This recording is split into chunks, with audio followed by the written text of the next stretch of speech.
കാർത്തികിന് ഉറക്കമില്ലാത്ത രാത്രികളാണ്. തൻ്റെ കുഞ്ഞു പെങ്ങളെക്കുറിച്ച് ചിന്തിക്കാത്ത ഒരു ദിവസവുമില്ല. പ്രിയ രാവിലെ കല്യാണത്തിന് പോവാൻ ഒരുങ്ങി ഇറങ്ങി വന്നതാണ്. പ്രിയ, നിൻ്റെ കഴുത്തിലുള്ള മാല അത് കാർത്തുവിൻ്റെ അല്ലേ? കാർത്തി, പ്രിയ, നിന്നോട് ഞാൻ പറഞ്ഞിട്ടുണ്ട് കാർത്തുവിൻ്റെ ഒരു സാധനവും എടുക്കരുതെന്ന്. അത് അഴിച്ചു വെക്ക്. എൻ്റെ കാർത്തി, ഞാൻ ഫംഗ്ഷൻ കഴിഞ്ഞ് വന്ന് അഴിക്കാം. ഇത് അവസാനമായിട്ട്. ഇനി ഇതുപോലെ കണ്ടാൽ ഇപ്പോൾ വന്നാൽ ഞാൻ കൊണ്ടുപോകും, അല്ലെങ്കിൽ നീ തനിയെ പോകേണ്ടി വരും. അവൻ അതും പറഞ്ഞ് എഴുന്നേറ്റ് പോയി. സൺഡേ സൂരജിൻ്റെ വീട്ടിലേക്ക് ലഞ്ചിന് ക്ഷണിച്ചിട്ടുണ്ട് ഹോസ്പിറ്റലിലെ ഡോക്ടേഴ്സിനെ. ഡോക്ടർ ഹരിയുമായി സംസാരിച്ചിരിക്കുകയാണ് സൂരജും മറ്റു ഡോക്ടേഴ്സും. ധ്രുവ് അങ്ങോട്ടേക്ക് കയറി വന്നു. ഹാ ധ്രുവ്, വാ ഇരിക്കൂ. ഞാൻ ലേറ്റായോ? അവൻ എല്ലാവരെയും നോക്കിക്കൊണ്ട് ചോദിച്ചു. ഏയ് ധ്രുവ്, താൻ ഇരിക്കൂ. ദീപ, കൂൾ ഡ്രിങ്ക്സ് എടുക്കൂ. സൂരജ് അകത്തേക്ക് നോക്കി വിളിച്ചു പറഞ്ഞു. എല്ലാവരും വന്നില്ലേ? അവൻ ചുറ്റും കണ്ണൊടിച്ചുകൊണ്ട് ചോദിച്ചു. ഇതാ എല്ലാവരും വന്നല്ലോ. ലേഡീസ് അടുക്കളയിലേക്ക് പോയിട്ടുണ്ട്. പിന്നെ താൻ പ്രത്യേകം ചോദിച്ചത് കാർത്തികയെ ആണോ? സൂരജ് ഹരിയെ ഒന്ന് നോക്കി ധ്രുവിനോടായിട്ട് ചോദിച്ചു. ഹേയ് സൂരജ്, ഞാൻ ജസ്റ്റ് ഒന്ന്. ആ ആള് വന്നല്ലോ. കാർത്തിക് ഒരു ട്രേയിൽ കൂൾ ഡ്രിങ്ക്സുമായി വന്നു. ലൈറ്റ് യെല്ലോ കളർ ബീഡ് വർക്കുള്ള സാരി, ഇടതൂർന്ന മുടിയെ അവൾ ക്ലിപ്പ് ചെയ്ത് നിവർത്തിയിട്ടിരിക്കുന്നു. സാരി ഒറ്റ പ്ലീറ്റിൽ വിടർത്തിയിട്ട് നെറ്റിയിൽ ചെറിയൊരു പൊട്ട്, വിടർന്ന കണ്ണുകൾ ഭംഗിയിൽ വരച്ച് അതീവ സുന്ദരിയായിട്ടുണ്ട് നമ്മുടെ കാർത്തു. ധ്രുവ്, സൂരജിൻ്റെ വിളിയിലാണ് അവന് സ്ഥലകാലബോധം ഉണ്ടായത്. അവൻ പെട്ടെന്ന് ഒരു ഗ്ലാസ് എടുത്തു. മുഖത്തെ ചമ്മൽ മാറ്റിയെടുത്തു. സത്യത്തിൽ കാർത്തുവിൻ്റെയോട് ധ്രുവിൻ്റെ സമീപനം എങ്ങനെയാണെന്ന് മനസ്സിലാക്കാൻ വേണ്ടിയാണ് സൂരജും ദീപയും ഈ ഫംഗ്ഷൻ തന്നെ ഒരുക്കിയത്. ധ്രുവിൻ്റെ കണ്ണുകൾ എത്ര വേണ്ട എന്ന് വെച്ചാലും കാർത്തുവിൽ തന്നെയാണ്.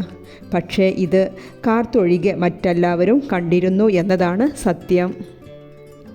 രാത്രി ഉറങ്ങാൻ കിടന്ന ധ്രുവിന് ഇനി കാത്തിരിക്കാൻ വയ്യ എന്ന പോലെ മനസ്സ് വല്ലാതെ തുടിക്കുകയാണ്. അവൻ്റെ പ്രണയം തൻ്റെ പെണ്ണിനെ അറിയിക്കാൻ. പാറു കാർത്തുവുമായി അവർ സ്ഥിരം കണ്ടുമുട്ടാറുള്ള ആ പുൽമേട്ടിൽ ഇരിക്കുകയാണ്. ചേച്ചി ന്യൂട്രീഷനിസ്റ്റ് ആണല്ലേ? അതെ എൻ്റെ കാർത്തു, ഞാൻ വർക്ക് ചെയ്തിരുന്നു 2 വർഷം. പിന്നെ ഗൗതമിൻ്റെ മരണം എനിക്കൊന്നിനും ഒരു താല്പര്യമില്ലാതാക്കി.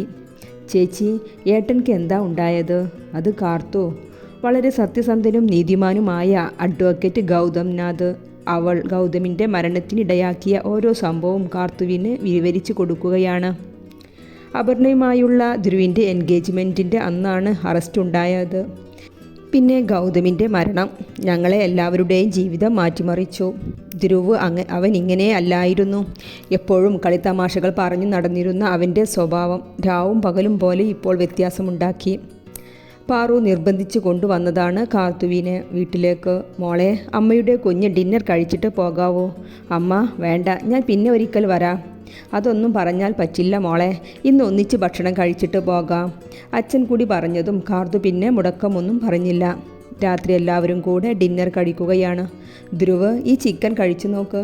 പാറു ധ്രുവിൻ്റെ പ്ലേറ്റിലേക്ക് ചിക്കൻ വിളമ്പിക്കൊടുത്തു. നല്ല ടേസ്റ്റ് ഉണ്ടല്ലോ ഏട്ടത്തി. പുതിയ റെസിപ്പിയാണോ? ആ, പുതിയതാണ്. ഇത് നമ്മുടെ ഗസ്റ്റ് ഉണ്ടാക്കിയതാണ്. ധ്രുവ് കാർത്തുവിനെ നോക്കി. നല്ല രുചിയുണ്ട്, താങ്ക്സ്, അവൾ ചിരിച്ചുകൊണ്ട് പറഞ്ഞു. ഫുഡ് കഴിച്ച് കാർത്തു ഇറങ്ങാൻ നിൽക്കുകയാണ്. മോളെ, ഇനി പോണോ? ഇവിടെ നിൽക്കാം. ഇല്ല അമ്മ, പിന്നെ ഒരിക്കൽ വരാം. വാ കാർത്തിക, ഞാൻ ഡ്രോപ്പ് ചെയ്യാം. ധ്രുവ് കാറിൻ്റെ കീയുമായി പുറത്തേക്കിറങ്ങി. താൻ പാരൻസിനെ കുറിച്ച് അറിഞ്ഞപ്പോൾ എനിക്ക് അസ്വസ്ഥത തോന്നി. താൻ ഇടയ്ക്കൊക്കെ വീട്ടിലോട്ട് വാ. ഏട്ടത്തിക്കും അമ്മക്കും അത് സന്തോഷമാണ്. ഡോക്ടറുടെ കുടുംബത്തോടൊപ്പം ചിലവഴിക്കുന്നത് എനിക്കും സന്തോഷം തരുന്നുണ്ട്. ചേച്ചി, അച്ഛൻ, അമ്മ, ഇച്ചുട്ടൻ എല്ലാവരും. അതെന്താ ആ ലിസ്റ്റിൽ എന്നെ ചേർക്കാത്തേ?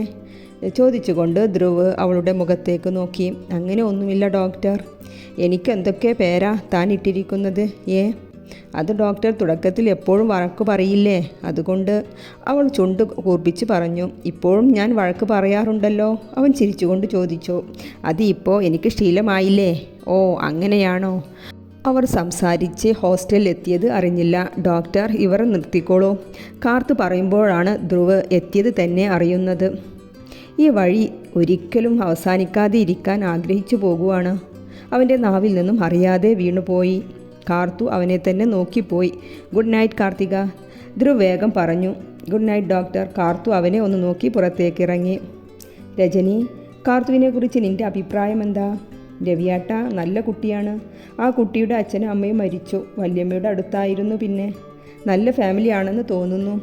രവിയേട്ട, അവളുടെ വല്യമ്മയെ കണ്ട് ധ്രുവിന് അവളെ ചോദിച്ചാലോ? ആ രജനി, ഞാനും അത് ചിന്തിക്കുകയായിരുന്നു. ധ്രുവിന് കുട്ടിയോട് ആ ഫീൽ ഉണ്ടോ എന്നാണ് ഇനി അറിയേണ്ടത്. അതെ രവിയേട്ട, അവസരം കിട്ടുമ്പോൾ പാറുവിനോട് ചോദിക്കാൻ പറയാം. ഈ കല്യാണം ഒന്ന് നടന്നു കണ്ടാൽ മതിയായിരുന്നു. രജനി, നീ അധിക പ്രതീക്ഷ കൊടുക്കല്ലേ. അവർക്ക് അങ്ങനെയൊരു താല്പര്യമുണ്ടോ എന്നുകൂടി അറിയണം. രജനി ഒന്ന് മൂളി. എന്താ ഡോക്ടർ, അവൾക്ക് എന്താണ്? റസിയയുടെ മമ്മായി അമ്മ കാർത്തുവിനോടായി ചോദിച്ചു. കൺഗ്രാജുലേഷൻ, റസിയ അമ്മയാകാൻ പോവുകയാണ്.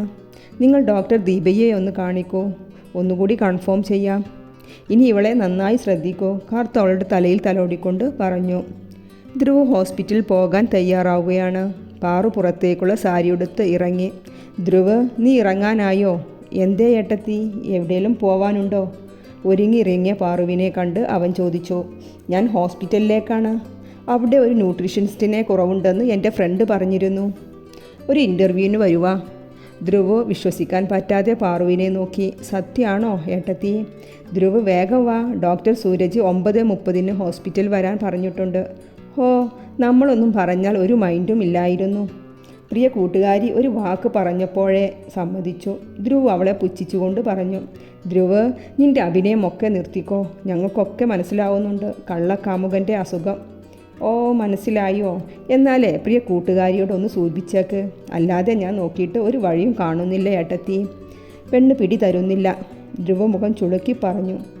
അതിന് എൻ്റെ കൂട്ടൻ ആദ്യം എങ്ങനെ കാമുകിയെ വശത്താക്കാം എന്ന് പഠിക്ക്. അല്ലാതെ കാണുമ്പോൾ അതിനെ വിറപ്പിക്കലല്ല വേണ്ടത്. ശ്രമിക്കാതെ പറ്റില്ല എൻ്റെ ഏട്ടത്തി. അത് തന്നെ നല്ലത്. അല്ലെങ്കിൽ വല്ല ചുള്ളന്മാരും കൊത്തിക്കൊണ്ടുപോകുമ്പോൾ മാനസമൈന്യം പാടേണ്ടി വരും എൻ്റെ അനിയൻക്ക്. ചേച്ചി, പാറുവിനെ ഹോസ്പിറ്റലിൽ കണ്ടതും കാർത്തു ഓടി വന്ന് അവളെ കെട്ടിപ്പിടിച്ചു. എന്താ ചേച്ചി രാവിലെ ഹോസ്പിറ്റലിൽ? എൻ്റെ കാർത്തു, ജോലിക്ക് രാവിലെ എത്തണ്ടേ? ചേച്ചി ജോയിൻ ചെയ്തോ? യെസ്, പാറു ചിരിച്ചുകൊണ്ട് പറഞ്ഞു. Good morning Karthika. Good morning doctor. Dhruv പറഞ്ഞുകൊണ്ട് അങ്ങോട്ടേക്ക് വന്നു. ഏട്ടത്തി വരൂ, ഞാൻ ഇപ്പോൾ വരാവേ. പാറു കാർത്തുവിൻ്റെ കവിൾ വലിച്ചു വിട്ടുകൊണ്ട് പറഞ്ഞു. ശരി ചേച്ചി. ധ്രുവ് ക്യാൻറ്റീനിൽ ചെല്ലുമ്പോൾ കാർത്തു ഹരിയുമായി സംസാരിച്ചിരിക്കുകയാണ്. ധ്രുവ് വന്നതൊന്നും അവൾ അറിഞ്ഞിട്ടില്ല.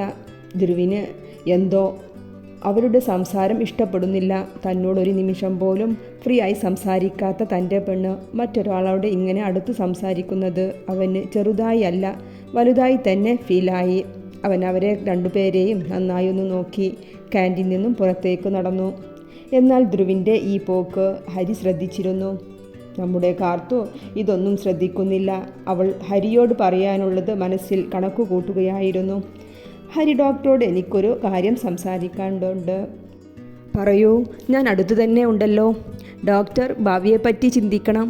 ജീവിതം ഇങ്ങനെ ഒറ്റക്ക് കഴിച്ചു കൂട്ടരുത്. ഡോക്ടർക്ക് ഭാര്യയുടെ സ്ഥാനത്ത് മറ്റൊരാളെ ചിന്തിക്കാൻ കഴിയില്ല എന്നറിയാം. എന്നാലും തൻ്റെ ദുഃഖവും സന്തോഷവും ഷെയർ ചെയ്യാൻ ഒരാളുള്ളത് നല്ലതല്ലേ? കാർത്തിക, താൻ ഇപ്പോൾ തൻ്റെ കല്യാണക്കാര്യം ചിന്തിക്ക്.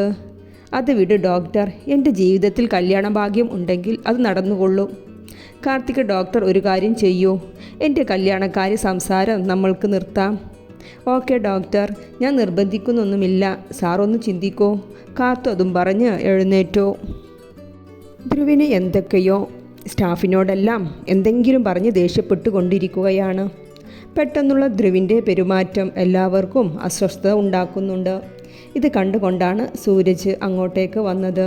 എന്താ ധ്രുവ്, എന്തെങ്കിലും പ്രശ്നം? ഹേയ് ഡോക്ടർ, സ്റ്റാഫിന് അശ്രദ്ധ, അതാണ്.